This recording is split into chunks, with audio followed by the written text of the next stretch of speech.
नमस्कार दोस्तों, मैं श्रवण कुमार और आप देख रहे मेरे यूट्यूब चैनल संसार पीसीएस। आज हम अर्थशास्त्र के अध्याय 4 वैश्वीकरण और भारतीय अर्थव्यवस्था के स्रोतों पर एक नजर डालेंगे। जी, हमारा उद्देश्य इन विजुअल नोट्स को क्रम से लाइन दर लाइन समझना है, बिल्कुल वैसे जैसे एक शिक्षक क्लास में पढ़ाता है, ताकि परीक्षा की तैयारी में मदद मिल सके। तो चलिए शुरू करते हैं। पहली स्लाइड पर शीर्षक है वैश्वीकरण और भारतीय अर्थव्यवस्था, अर्थशास्त्र अध्याय 4, कक्षा 10, एनसीईआरटी। और नीचे लिखा है संपूर्ण अध्याय के विजुअल शॉर्ट नोट्स, परीक्षा विशेषांक। हाँ, और इस चित्र में एक ग्लोब है जिसके चारों तरफ हवाई जहाज, समुद्री जहाज और सैटेलाइट के जरिए भारत को दुनिया से जुड़ा हुआ दिखाया गया है। बिल्कुल, ये चित्र एक तरह से पूरे अध्याय का सार है। ये दिखाता है कि कैसे व्यापार और तकनीक मतलब टेक्नोलॉजी दुनिया को और खासतौर पर भारत को आपस में जोड़ते हैं। ठीक है, तो अगली स्लाइड पर चलते हैं। यहाँ तुलना की गई है हमारे बाजार कल और आज। पहला हिस्सा है अतीत, पास्ट। इसमें लिखा है भारत की सड़कों पर केवल एम्बेसडर और फियाट कारें दिखाई देती थीं, विकल्प सीमित थे। हाँ, तो इसका मतलब ये है कि पहले के समय में हमारे पास खरीदने के लिए कारों के ज्यादा विकल्प नहीं थे। मुख्य रूप से बस यही दो भारतीय ब्रांड की कारें थीं। और अब दूसरा हिस्सा है वर्तमान, प्रेजेंट। इसमें लिखा है आज सड़कों पर दुनिया की शीर्ष कंपनियों की कारें हैं।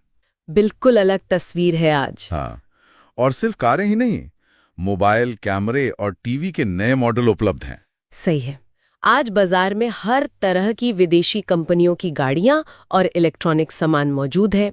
इससे ग्राहकों के पास, मतलब हम सबके पास, बहुत सारे विकल्प हैं।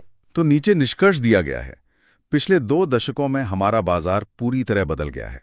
जी, यानी सिर्फ 20 सालों में भारतीय बाजार में इतना बड़ा बदलाव आया है कि वो पहले जैसा बिल्कुल नहीं रहा। और इस बदलाव के पीछे एक बड़ा कारण है बहुराष्ट्रीय कंपनियां, यानी एमएनसीज। तो अगली स्लाइड इसी पर है।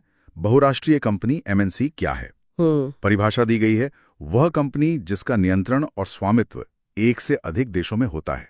सरल शब्दों में कहें तो एमएनसी या बहुराष्ट्रीय कंपनी वो होती है जो अपना सामान या अपनी सेवाएं एक से ज्यादा देशों में बनाती या बेचती है।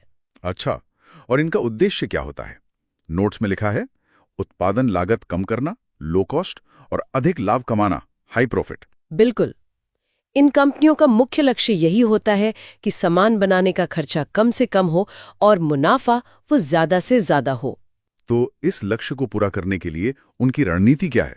यहाँ लिखा है वे वहां कारखाने खोलते हैं जहां उन्हें सस्ता श्रम, चीप लेबर और संसाधन मिलते हैं। हाँ, तो अपना लक्ष्य पूरा करने के लिए ये कंपनियां उन देशों में अपनी फैक्ट्री लगाती हैं जहां मजदूर कम पैसे में मिल जाते हैं और कच्चा माल भी आसानी से उपलब्ध होता है। हमारे पास इसका एक बहुत अच्छा उदाहरण भी है अगली स्लाइड में, एक अमेरिकी एमएनसी का उत्पादन। जी, यहाँ एक चित्र के माध्यम से समझाया गया है और केंद्र में लिखा है लागत में 50-60% की बचत। देखिए, ये चित्र दिखाता है कि कैसे एक कंपनी अपने काम को अलग अलग देशों में बांटकर 50 से 60% तक पैसा बचा लेती है। तो पहला कदम है यूएसए डिजाइन, उत्पाद का डिजाइन और रिसर्च अनुसंधान केंद्र में होता है। इसका मतलब वस्तु कैसी दिखेगी, कैसे काम करेगी, ये सब अमेरिका में तय होता है क्योंकि वहाँ के रिसर्च सेंटर बहुत एडवांस्ड हैं। ठीक है, डिजाइन अमेरिका में हो गया। अब दूसरा कदम, चाइना विनिर्माण, कल पुर्जे पार्ट्स बनाए जाते हैं क्योंकि यहाँ निर्माण सस्ता है। जी, फिर उस डिजाइन के हिसाब से सामान के अलग अलग हिस्से चीन में बनाए जाते हैं क्योंकि वहाँ फैक्ट्री में सामान बनाना सस्ता पड़ता है। और तीसरा कदम Mexico and East Europe assembly, यहाँ पुर्जों को जोड़ा जाता है बाजारों से निकटता के कारण। हाँ, तो चीन में बने उन हिस्सों को मेक्सिको या पूर्वी यूरोप ले जाकर जोड़ा जाता है। ऐसा इसलिए क्योंकि ये जगहें अमेरिका और यूरोप के बड़े बाजारों के पास हैं, जिसे सामान पहुंचाने में आसानी होती है। और चौथा कदम भी है India customer care call centre, अंग्रेजी बोलने वाले कुशल युवा। और जब ग्राहक को कोई समस्या होती है तो उसकी सहायता के लिए भारत में कॉल सेंटर बनाए जाते हैं क्योंकि यहाँ अच्छी अंग्रेजी बोलने वाले लोग आसानी से मिल जाते हैं। तो इस तरह कंपनी अपना काम दुनिया भर में फैलाकर पैसे बचाती है। तो ये एमएनसीज उत्पादन को एक दूसरे से जोड़ती कैसे हैं? अगली स्लाइड में इसके 3 तरीके बताए गए हैं। हम्म पहला तरीका है संयुक्त उत्पादन, जॉइंट वेंचर, स्थानीय कंपनी के साथ मिलकर काम करना। और इसका फायदा लिखा है पैसा प्लस नई तकनीक। इसका मतलब है कि कोई विदेशी कंपनी भारत की किसी स्थानीय कंपनी के साथ साझेदारी कर लेती है, पार्टनरशिप। इससे स्थानीय कंपनी को पैसा और नई टेक्नोलॉजी मिलती है। अच्छा, और दूसरा तरीका है स्थानीय कंपनियों को खरीदना, सबसे आम तरीका। हाँ, इसमें MNCs किसी स्थापित स्थानीय कंपनी को पूरी तरह से खरीद लेती हैं। ये उनके लिए बाजार में पैर जमाने का सबसे आसान रास्ता है। और तीसरा तरीका छोटे उत्पादकों को ऑर्डर देना, वस्त्र, जूते, खेल का सामान। जी। और ब्रैकेट में लिखा है MNC अपना ब्रांड लगाकर बेचती है। इसमें MNCs खुद कुछ नहीं बनाती, बल्कि छोटे छोटे निर्माताओं को सामान बनाने का ऑर्डर देती हैं और फिर उस पर अपना ठप्पा मतलब अपना ब्रांड लगाकर बाजार में बेचती हैं। यहाँ एक केस स्टडी भी दी गई है कारगिल फूड्स की। हाँ, कारगिल फूड्स USA ने परखा फूड्स इंडिया को खरीदा। परिणाम, अब वे भारत में खाद्य तेल की सबसे बड़ी उत्पादक कंपनी है। ये दूसरे तरीके का एक सटीक उदाहरण है। अमेरिका की कारगिल फूड्स ने भारत की परखा फूड्स को खरीद लिया और आज वो भारत की सबसे बड़ी खाद्य तेल बनाने वाली कंपनी बन गई है। और उनकी क्षमता भी दी गई है 50 लाख पैकेट प्रतिदिन। जी, बहुत बड़ी क्षमता है ये। बिल्कुल। अब अगली स्लाइड का विषय है विदेश व्यापार और बाजारों का एकीकरण। इसमें लिखा है व्यापार से उत्पादकों को नए अवसर मिलते हैं, वस्तुओं के विकल्प बढ़ते हैं और 2 बाजारों में कीमतें समान होने लगती हैं। इसका अर्थ है कि जब 2 देशों के बीच व्यापार होता है तो बेचने वालों को अपने देश के बाहर भी ग्राहक मिलते हैं और खरीदने वालों को ज्यादा तरह का सामान मिलता है और धीरे धीरे दोनों देशों में उस सामान की कीमत लगभग बराबर हो जाती है। लेकिन इसका एक दूसरा पहलू भी है, जैसा कि केस स्टडी में दिखाया गया है, भारत में चीन के खिलौने। हाँ, ये बहुत महत्वपूर्ण उदाहरण है। पहला बिंदु है चीन ने भारत में सस्ते और नए डिजाइन के खिलौने भेजे। जी, चीन ने भारतीय बाजार में ऐसे खिलौने उतारे जो भारतीय खिलौनों से सस्ते भी थे और दिखने में नए भी थे। और इसका असर क्या हुआ? दूसरा बिंदु, 1 साल में 70-80% दुकानों में भारतीय खिलौनों की जगह चीनी खिलौने आ गए। नतीजा ये हुआ कि साल भर के अंदर ही ज्यादातर दुकानों से भारतीय खिलौने हट गए और उनकी जगह चीनी खिलौनों ने ले ली। तो इसका परिणाम ग्राहकों को फायदा, लेकिन भारतीय निर्माताओं को भारी नुकसान। बिल्कुल। इससे ग्राहकों को तो सस्ते खिलौने मिल गए, लेकिन जो लोग भारत में खिलौने बनाते थे उनका काम बंद हो गया, उन्हें बहुत नुकसान हुआ। तो इन सब बातों के बाद अब हम असल सवाल पर आते हैं। वैश्वीकरण क्या है? What is globalisation? यहाँ केंद्र में वैश्वीकरण लिखा है और 4 चीजें उससे जुड़ी हैं: वस्तुओं और सेवाओं का, निवेश का, प्रौद्योगिकी का और लोगों का। ये चित्र बहुत अच्छे से समझाता है कि वैश्वीकरण का मतलब है देशों के बीच 4 चीजों का लेन देन या आना जाना: सामान और सेवाएं, पैसा यानी निवेश, तकनीक और लोग। और परिभाषा है विभिन्न देशों के बीच परस्पर संबंध और तीव्र एकीकरण की प्रक्रिया। यानी वैश्वीकरण वह प्रक्रिया है जिससे दुनिया के अलग अलग देश तेजी से एक दूसरे से जुड़ रहे हैं। और इसमें मुख्य भूमिका है MNCs, बहुराष्ट्रीय कंपनियों की। जी, इस जुड़ाव में सबसे बड़ा योगदान इन्हीं बहुराष्ट्रीय कंपनियों का है। अच्छा, तो अब देखते हैं कि वैश्वीकरण के कारक क्या हैं। मतलब ये सब इतनी तेजी से क्यों हो रहा है? पहला कारक है प्रौद्योगिकी यानी टेक्नोलॉजी। हाँ, इसमें पहला बिंदु है परिवहन, ट्रांसपोर्ट। यहाँ एक कंटेनर का चित्र है और लिखा है कंटेनर। माल ढुलाई की लागत बची और गति बढ़ी। देखिए, बड़े बड़े कंटेनरों के आने से जहाजों में सामान लादना और उतारना बहुत आसान हो गया है। इससे सामान भेजने का खर्चा कम हुआ है और समय भी बचता है। और दूसरा कारक है सूचना और संचार यानी IT। लिखा है मोबाइल, इंटरनेट, ईमेल और सैटेलाइट ने दुनिया भर में संपर्क आसान कर दिया। टेक्नोलॉजी जैसे इंटरनेट और मोबाइल फोन ने तो पूरी दुनिया में कहीं भी तुरंत बात करना और जानकारी भेजना संभव बना दिया है, जिससे व्यापार बहुत तेजी से बढ़ा है। इसका भी एक केस स्टडी है लंदन की पत्रिका। जी, बहुत दिलचस्प है। यहाँ एक पूरी प्रक्रिया दिखाई गई है।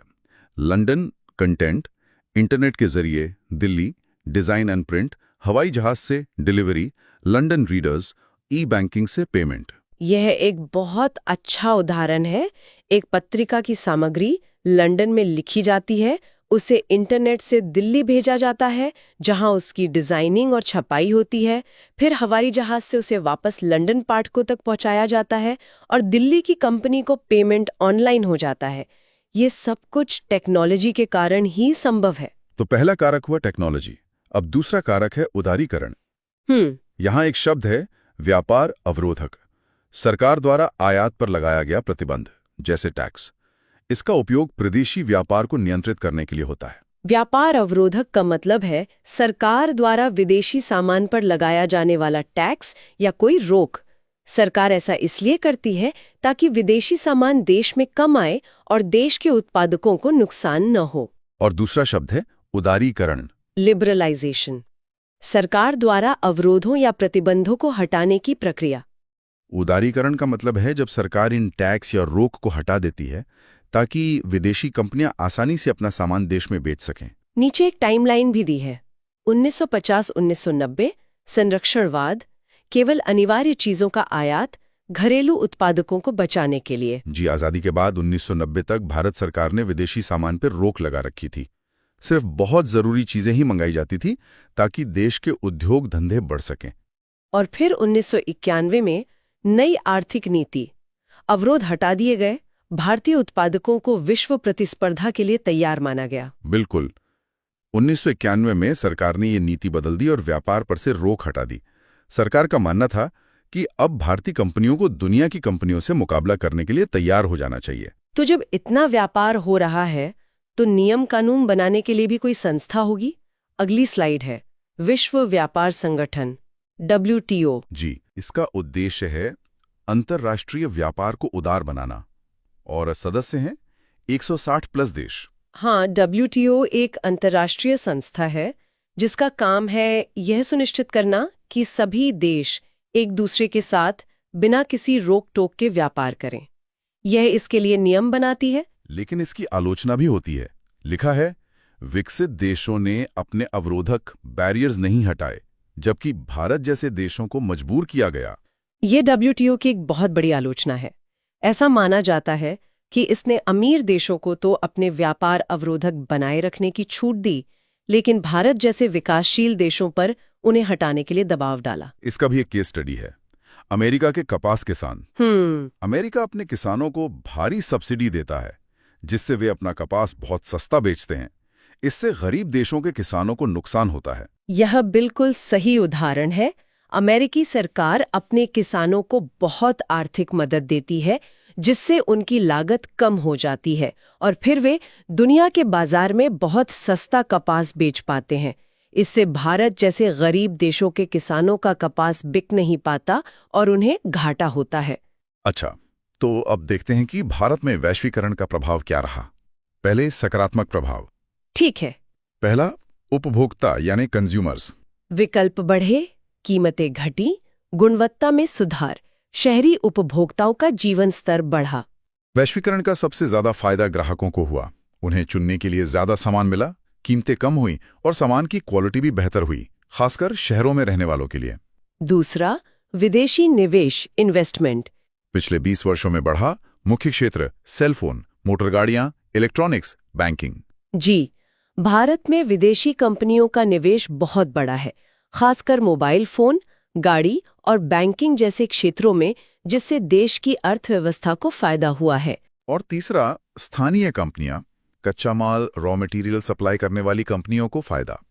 नई तकनीक मिली। जो भारतीय कंपनियां इन बड़ी MNCs को कच्चा माल देती थीं, उनका काम भी बढ़ा। साथ ही उन्हें विदेशी कंपनियों से नई टेक्नोलॉजी सीखने को मिली।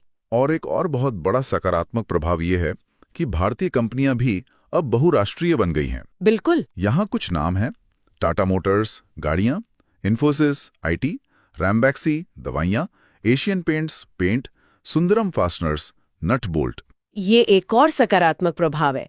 वैश्वीकरण के कारण भारत की कुछ कंपनियां इतनी बड़ी हो गईं कि अब वे दूसरे देशों में व्यापार कर रही हैं, जैसे टाटा और इन्फोसिस। और सेवा क्षेत्र के बारे में भी लिखा है।